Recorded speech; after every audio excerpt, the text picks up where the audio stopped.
பீகார் தேர்தல் முடிவுகளில் திடீர் திருப்பம், அதிர்ச்சியில் மோடி, பாஜகவின் வெற்றி செல்லாது. பீகார் மாநிலத்தில் ஆட்சியை பிடிப்பது யார் என்கின்ற எதிர்பார்ப்பு நாடு முழுவதும் எழுந்து வருகிறது.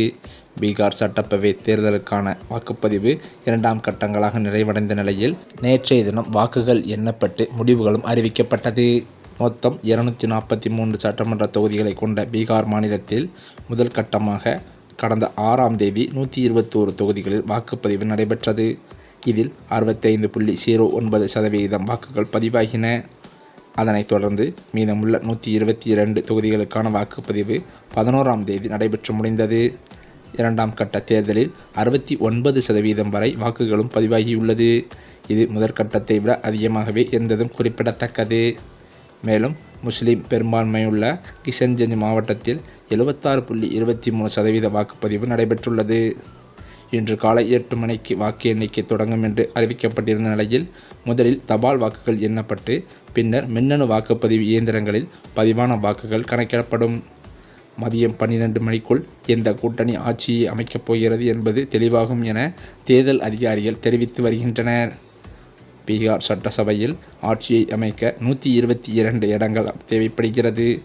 தேர்தலுக்கு பிந்தைய கருத்து கணிப்புகள் படி பிரதமர் நரேந்திர மோடி தலைமையிலான பாஜக தேசிய ஜனநாயக கூட்டணி மீண்டும் ஆட்சியை பிடிக்குமா என்பது பற்றிய தகவல்கள் வெளியாகியுள்ளதை.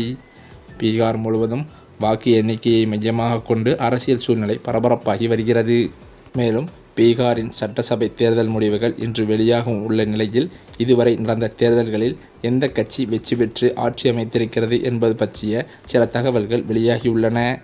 இந்திய அரசு சட்டம் 1935 படி பீகாரும் ஒடிசாவும் தனி மாநிலங்களாக பிரிக்கப்படுவதற்கு முன்னர் 331 சட்டசபை தொகுதியின் எண்ணிக்கை இருந்ததாம்.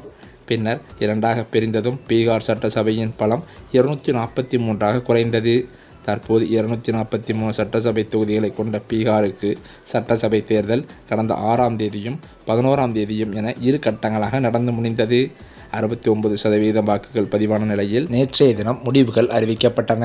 முதல்வர் வேட்பாளர்களாக பாஜக கூட்டணியில் உள்ள நிதிஷ்குமாரும் மகா கூட்டணியில் தேஜஸ்வி யாதவும் களமிறங்குகிறார்கள். முடிவுகள் அறிவிக்கப்பட்ட நிலையில் நிதிஷ்குமார் 10வது முறையாக முதல்வராக பதவியேற்பாரா என்ற எதிர்பார்ப்புகள் எழுந்து வருகிறது. நிதிஷ்குமாரை விட வயதிலும் அனுபவத்திலும் சிறியவரான தேஜஸ்வி யாதவ் வென்றால் அது பாஜகவிற்கு சம்மட்டி அடியாக இருக்கும் என்று சொல்லுகிறார்கள். இந்த நிலையில் கடந்த காலங்களில் யார் வென்றார்கள் என்பதை பார்த்தால் தற்போது 1952ஆம் ஆண்டு முதலில் நடந்த சட்டசபை தேர்தலில் காங்கிரஸ் கட்சியைச் சேர்ந்த ஸ்ரீகிருஷ்ணா சென்கா தான் முதல்வராகி இருக்கிறார். அதேபோல 1957ஆம் ஆண்டு நடந்த தேர்தலில் காங்கிரஸ் கட்சியைச் சேர்ந்த தீப் நாராயணன் சிங் முதல்வரானாராம். 1961ஆம் ஆண்டு முதல்வராக காங்கிரஸின் பிரஜானத் யா என்பவர் தேர்வு செய்யப்பட்டார். 1962ஆம் ஆண்டு நடந்த தேர்தலில் கிருஷ்ணா வல்லப சகா முதல்வரானதாக சொல்லப்படுகிறது. மேலும் பின்னர் தரோகா பிரசாத் ராய், கஸ்தூரி தாகூர் முதல்வரான நிலையில் அவர்களும் பதவியிறக்கம் செய்யப்பட்டு மீண்டும் போலோ பாஸ்வான் முதல்வரானாராம். மீண்டும் குடியரசுத் தலைவர் ஆட்சி நடந்துள்ளது. 1972ஆம் ஆண்டு 6வது முறையாக பீகார் சட்டசபைக்கு தேர்தல் நடந்தது. அதில் கெதர் பாண்டே, அப்துல் கபூர், ஜெகநாத் மிஸ்ரா ஆகியோர் முதல்வர்களாக அடுத்தடுத்து பதவியேற்றுள்ளனர். மேலும் அது மட்டுமில்லாமல் 1990ஆம் ஆண்டு 10வது முறையாக நடந்த சட்டசபை தேர்தலில் ஜனதா தளம் கட்சியின் லூலு பிரசாத் யாதவ் முதல்வராகி இருக்கிறார். அவர் 5 ஆண்டுகள் ஆட்சி செய்ததும் 1995ஆம் ஆண்டு நடந்த தேர்தலில் லூலு பிரசாத் 2 ஆண்டுகள் முதல்வராக இருந்துள்ளார். பின்னர் அவரது மனைவி ராப்ரி தேவி முதல்வராக பதவியேற்றிருக்கிறார். மேலும் 2005ஆம் ஆண்டு ஐக்கிய ஜனதா தளத்தை தொடங்கிய நிதிஷ்குமார் முதல்வரானாராம். 2010ஆம் ஆண்டு நடந்த சட்டசபை தேர்தலில் அவரே வென்று 2014ஆம் ஆண்டு வரை பதவியில் இருந்துள்ளார். 2014-15ஆம் ஆண்டு வரை ஜித்தன் ராம் மஞ்சி முதல்வராக இருந்தாராம். பீகாரில் காங்கிரஸ் கட்சி 30 ஆண்டுகள் ஆட்சி செய்திருக்கிறது என்பதும் குறிப்பிடத்தக்கது. அது மட்டுமல்லாமல் நிதிஷ்குமாரின் ஐக்கிய ஜனதா தளம் கட்சி 11 ஆண்டுகள் மட்டுமே ஆட்சி செய்துள்ளது.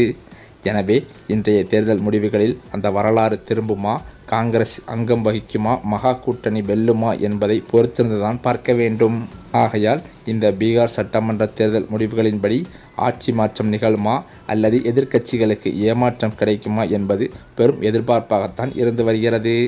பீகார் சட்டமன்ற தேர்தலில் பதிவான வாக்குகள் எண்ணப்பட்டு முடிவுகள் வெளியிடப்பட இருக்கும் நிலையில் அதன் முடிவில் மாநிலத்தில் ஆட்சி மாற்றம் ஏற்படுமா அல்லது எதிர்க்கட்சிகளுக்கு ஏமாற்றம் நிலவுமா என்பதை அறிய ஒட்டுமொத்த நாடுமே தற்போது காத்திருக்கிறது.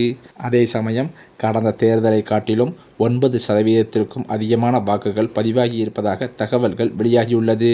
அதே சமயம் பெண்கள் அதிக அளவில் வாக்களித்து இருப்பதாகவும் தேர்தல் ஆணையம் அறிவித்துள்ளதும் குறிப்பிடத்தக்கது. பீகாரில் நவம்பர் 6 மற்றும் 11ஆம் தேதி 2 கட்டங்களாக நடைபெற்று முடிந்த இந்த தேர்தலில் தற்போது உச்சம் தொட்ட வரை பரபரப்பு நிலவி வருகிறது. அதேபோல பீகார் மாநில சட்டமன்ற தேர்தலில் இதுவரை இல்லாத புதிய உச்சம் பதிவும் செய்யப்பட்டுள்ளதாம். தேர்தல் ஆணையம் அனைத்து மாவட்ட தலைமையகங்களிலும் வாக்கு எண்ணும் மையங்களை அமைத்திருக்கிறது. அவை 24 மணி நேரமும் செயல்பட்டு சிசிடிவி கண்காணிப்பு மற்றும் 3 அடுக்கு பாதுகாப்பு வளையத்துடன் பாதுகாக்கப்பட்டிருக்கின்றன. மாநிலம் முழுவதும் 70க்கும் மேற்பட்ட வாக்கு எண்ணிக்கை பார்வையாளர்களும் 14,000 பணியாளர்களும் பணியில் ஈடுபட்டுள்ளதாக சொல்லப்படுகிறது. தேர்தலுக்கு பிந்தைய பெரும்பான்மையான கருத்து கணிப்புகள் நிதிஷ்குமார் மற்றும் பாஜக கூட்டணி வெற்றி பெற்று ஆட்சி அமைக்கவே அதிகப்படியான வாய்ப்புகள் இருப்பதாக சொல்லப்பட்டு வந்த நிலையில் சில தகவல்கள் இந்தியா கூட்டணி மாபெரும் வெற்றி பெறும் என்றும் சொல்லப்பட்டு வருகிறது. அதே நேரம் அண்மை காலங்களில் பெரும்பாலான கருத்து கணிப்புகள் பொய்த்து போவதால் பீகாரில் ஆட்சி மாற்றம் ஏற்படக்கூடும் எனவும் எதிர்க்கட்சிகள் நம்பிக்கை தெரிவித்து வருகின்றன. கடந்த காலங்களில் ஒவ்வொரு முறை கூடுதலாக 5% வாக்குகள் பதிவான போதும் மாநிலத்தில் ஆட்சி மாற்றம் ஏற்பட்டு இருப்பதும் குறிப்பிடத்தக்கது. பீகாரில் சட்டமன்ற உறுப்பினராக கூட இல்லாத நிதிஷ்குமார் மேலவை உறுப்பினராக இருந்தபடியே பல்வேறு கூட்டணிகளை மாற்றி கடந்த 20 ஆண்டுகளாக முதலமைச்சராக நீடித்து வருகிறார். வயது மூப்பு, அவரது நீண்டகால ஆட்சியின் மீதான அதிருப்தி ஆகியவை இந்த தேர்தலில் வெளிப்படும் என்று கருதப்படுகிறது. அதே நேரம் மாநிலத்தின் இளம் மற்றும் நம்பிக்கைக்குரிய தலைவராக தேஜஸ்வி யாதவ் உருவெடுத்திருக்கிறார். தேர்தலுக்கு பிந்தைய கருத்து கணிப்பில் அடுத்த முதலமைச்சராக யாரை எதிர்பார்க்கிறீர்கள் என்ற கேள்விக்கும் பெரும்பாலானோர் தேஜஸ்வி யாதவின் பெயரையே குறிப்பிட்டுள்ளதாக சொல்லப்படுகிறது. இதன் காரணத்தினால் பீகாரின் அடுத்த முதலமைச்சர் யார் என்ற கேள்விக்கான பதில் பெரும் எதிர்பார்ப்பை ஏற்படுத்தியுள்ளதும் குறிப்பிடத்தக்கது. இந்த நிலையில்தான் பீகார் சட்டமன்ற தேர்தலில் 69% வாக்குகள் பதிவானதுடன் தற்போது நேற்றைய தினம் முடிவுகள் அறிவிக்கப்பட்டதாக தகவல்கள் வெளியானது. அது மட்டுமில்லாமல் பாஜகவானது வெற்றி பெற்றதாக அறிவிக்கப்பட்ட நிலையில் தற்போது வெற்றி செல்லாது என்று தற்போது தேர்தல் ஆணையம் அறிவிக்கப்பட்டுள்ளதாக தகவல்கள் வெளியாகி வருகின்றன. இந்த தகவலானது பாஜகவிற்கு பேரதிர்ச்சியை தான் ஏற்படுத்தியுள்ளது. என்னவென்றால் வாக்கு இயந்திரத்தில் கோளாறு நடைபெற்றதாகவும் இதன் காரணத்தினால்தான் அதிக வாக்குகள் பாஜக பெற்றதாகவுமே அதிர்ச்சி தகவல்கள் வெளியாகி வருகின்றன. இது காங்கிரஸ் கூட்டணிக்கு பெரும் ஆச்சரியத்தை ஏற்படுத்தியுள்ளது. ஏனென்றால் 69 தொகுதிகளில் போட்டியிட்டு வெறும் 6 தொகுதியில் வெற்றி பெற்ற காங்கிரசிற்கு தற்போது மீண்டும் ஒரு வாய்ப்பு கிடைத்துள்ளதாகவே சொல்லப்படுகிறது.